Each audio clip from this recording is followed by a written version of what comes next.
자, 차를 가지고 운전할 때 세상에서 제일 짜증나는 두 대를 뽑으면 뭐예요? 난 버스랑 택시예요. 넌 정상적으로 운전을 하는 버스랑 택시는 본 적이 없거든요. 저희 엄마는 빨갱이에요.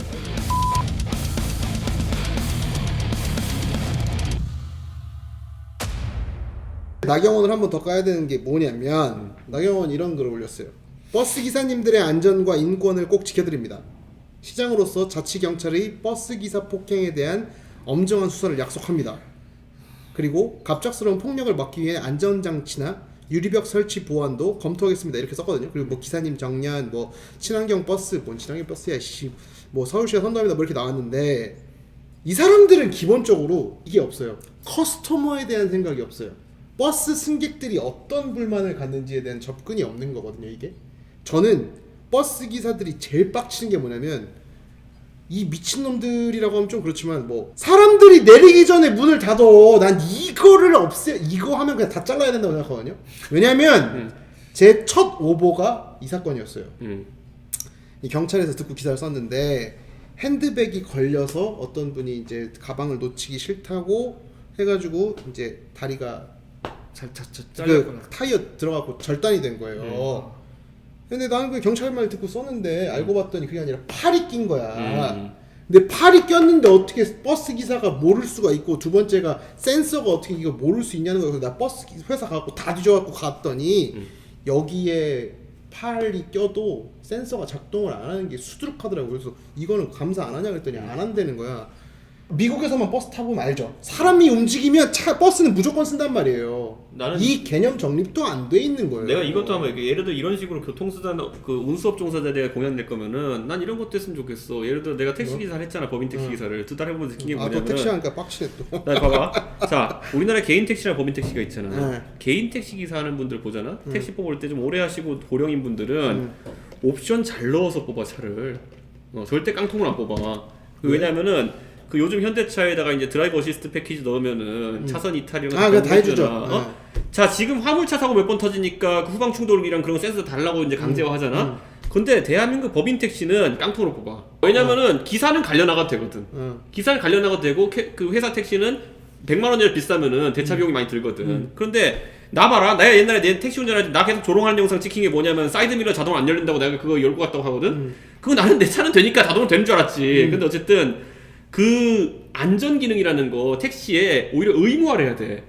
이건 100%예요. 고령의 운전자가 많고 후방 충돌, 그다음 차선 변경 시 경고 기능 이런 것들은 후방 카메라. 요즘 무조건. 차들은 택시 빼곤 다 기본 기능이야. 네. 그런데 이거를 안 하는 이유가 뭐냐면은 규정이 없어. 근데 나는 이제 서울시에서 오렌지색 택시, 법인 택시들은 대차할 때 무조건 그 전방 추돌, 후방 추돌 방지, 그리고 여기에 그 사이드에 그 주황색 뜨는 거 있잖아. 그거 차선 변경할 때 그거랑 그 차선 이탈 경고음 이것까지는 의무로 박아야 돼. 아, 무조건이에요.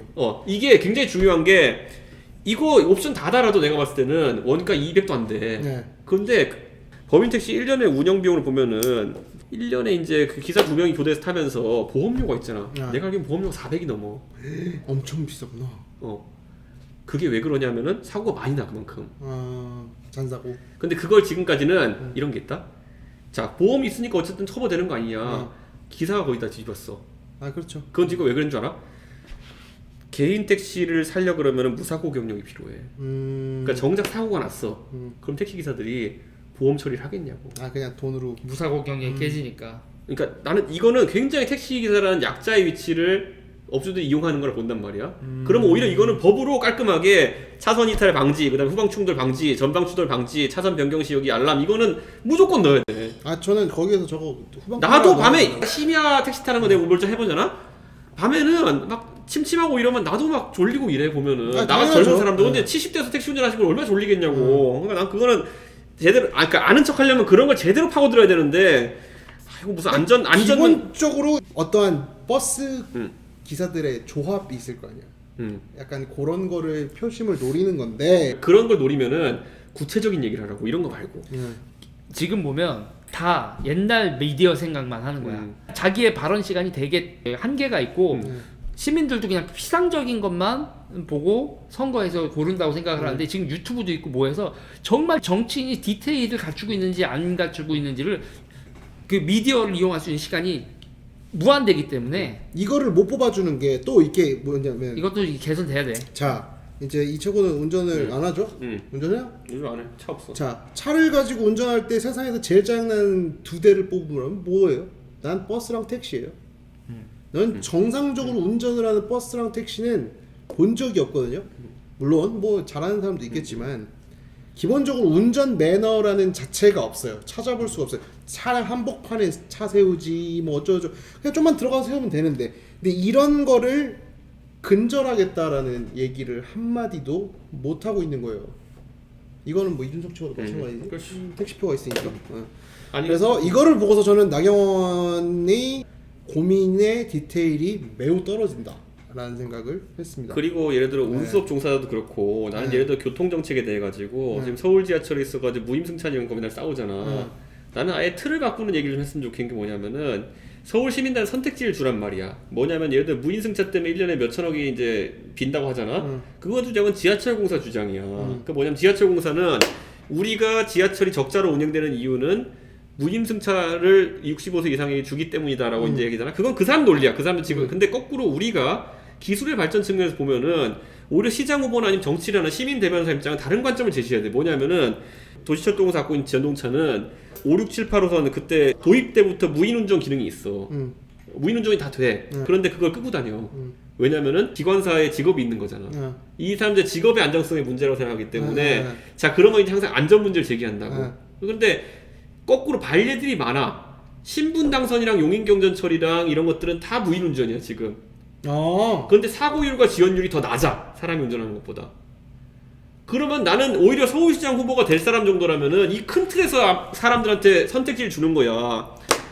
무인운전을 전점 확대하겠습니다. 그래가지고 여러분이 요금 인상 없이도 지하철을 이용할 수 있게 하고 무임승차도 지키겠습니다. 이런 게 되거든? 진짜 못됐다. 이거 어떻게 보면. 아니 이거 왜냐면 우리가 앞으로 이 서울지하철공사라는 안정적인 공기업에 근무하는 사람뿐만 아니라 대한민국의 여러 영역에서 전개될 정말 중요한 다툼이야. 거죠. 그리고 네. 여기 데이터를 들이대면 돼.